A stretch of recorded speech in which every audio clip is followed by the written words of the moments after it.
કોઈ તત્વ છે આહિર સમાજનું?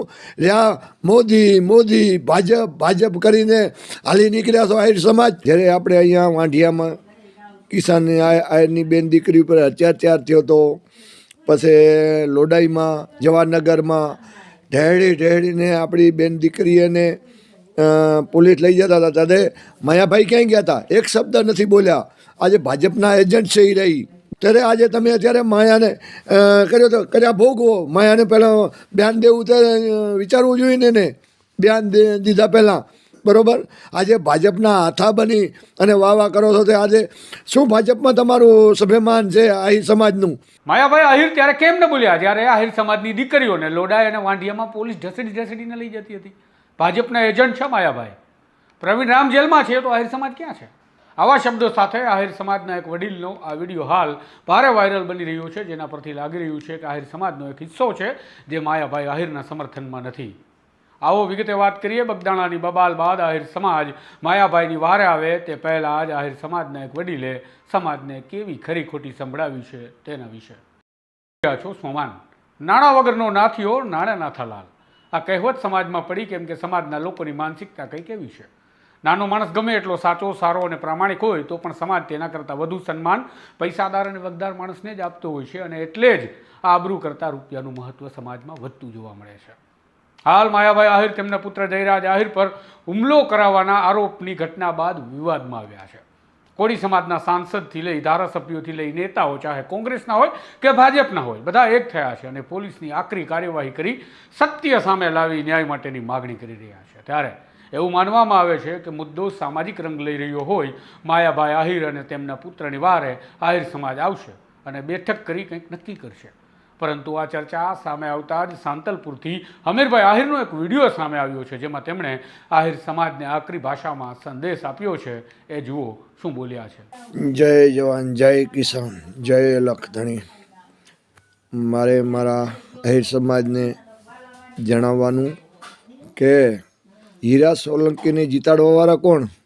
અમરેશ ડેરના વિરોધમાં તેથી આહિર જ હતા ને. રામભાઈ કરીને ખોલેઆમ હીરાભાઈ સોલંકીને જીતાડવાવાળા કોણ? આયરો જ. ત્યારે ક્યાંય ગયા હતા આયરો તમે? બરાબર. જ્યારે આપણે અહીંયા વાંઢિયામાં કિસાન આહિરની બેન દીકરી ઉપર અત્યાચાર થયો હતો, પછી લોડાઈમાં જવાહરનગરમાં ઢેડીને આપણી બેન દીકરીને પોલીસ લઈ જતા હતા, ત્યારે માયાભાઈ ક્યાંય ગયા હતા? એક શબ્દ નથી બોલ્યા. આજે ભાજપના એજન્ટ છે એ રહી. બરાબર. તો હું મારા સમાજને વિનંતી કરું છું કે પહેલાં આપણી બેન દીકરી કે માયાભાઈ, બરાબર, આપણી બેન દીકરીને આપણી સ્વાભિમાન માથે એને પોલીસ તંત્ર, બરાબર, ત્યારે એને ઢેડીને બસેમાં બેહારતા હતા, ઢેડતા હતા ખેતરેમાં, પોતાનું ખેતર છે એમાં, બરાબર. ત્યારે સમાજ ક્યાંય ગયો હતો? પછી આજ પ્રવીણ રામ જેલમાં છે ત્યારે આહિર સમાજ ક્યાં ગયો છે? કેમ આજે આહિર સમાજ નથી બોલ્યો કોઈ? બરાબર. કેના માટે લડ્યો છે? કિસાને માટે લડ્યો છે, બરાબર. ત્યારે આજે તમે અત્યારે માયાને કર્યો તો કર્યા ભોગવો. માયાને પહેલાં બયાન દેવું ત્યારે વિચારવું જોઈએ ને બયાન દીધા પહેલાં, બરાબર. આજે ભાજપના હાથા બની અને વાહ કરો છો. તે આજે શું ભાજપમાં તમારું સ્વાભિમાન છે આહિર સમાજનું? કોઈ તત્વ છે આહિર સમાજનું? રહ્યા મોદી મોદી ભાજપ ભાજપ કરીને હાલી નીકળ્યા છો આહિર સમાજ, બરાબર. યુપીમાંથી આહિર સમાજનું જાદવેનું રાજકારણ ખતમ કર્યું, બિહારમાંથી કર્યું, હવે મધ્યપ્રદેશમાંથી ખતમ કરવા માટે તૈયાર છે. તો હજી મોદી મોદી મોદી મોદીના નારા કરો રહ્યા. શરમ આવી જોઈએ તમે આહિર સમાજને, બરાબર. તારે હીરા બેન દીકરીઓને જ્યારે ઢેડીને ખેતરેમાંથી બસેમાં બેહારતા હતા, ત્યારે આહિર સમાજ ક્યાંય ગયો હતો? બરાબર. ભાજપના એજન્ટ ન બનો ના, બરાબર ને. પ્રવીણ રામ અત્યારે જેલમાં છે, એ આહિરનો દીકરો નથી? કેમ એક શબ્દ બોલતા નથી તમે? ત્યારે કોઈ ક્યાં ગયો હતો સમાજ? આજે જેલમાં પડ્યો પ્રવીણ રામ, એ આહિરનો દીકરો નથી? પછી વાંઢિયામાં આપણી સમાજની બેન દીકરીઓ ઉપર અત્યાચાર કર્યો પોલીસે એના હક માટે લડવા માટે, ત્યારે ક્યાં ગયો હતો આહિર સમાજ? એક પણ નથી બોલ્યા. નથી માયાભાઈ બોલ્યા, નથી કોઈ સંતો બોલ્યા, બરાબર. કર્યા ભોગવે અને બયાન દેતા પહેલાં વિચારવો જોઈએ માયાભાઈને, બરાબર.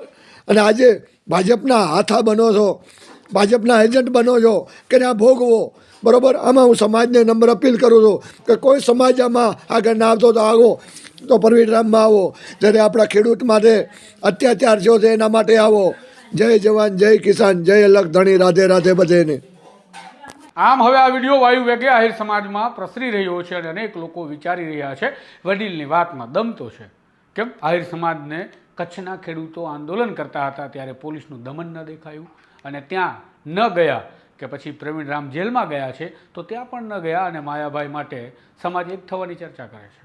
આમ આ વિડીયો આહિર સમાજને વિચારતા કરી રહ્યું છે કે હવે આ લપમાં આપણે પડવું કે ન પડવું, કેમ કે વડીલની વાતમાં દમતું છે. જોઈએ હવે આ વિડીયોની અસર કેવી થાય છે અને પરિણામ આગામી સમયમાં શું આવે છે. પડે પડના અપડેટ માટે ચેનલને સબસ્ક્રાઇબ કરવાનું ભૂલતા નહીં.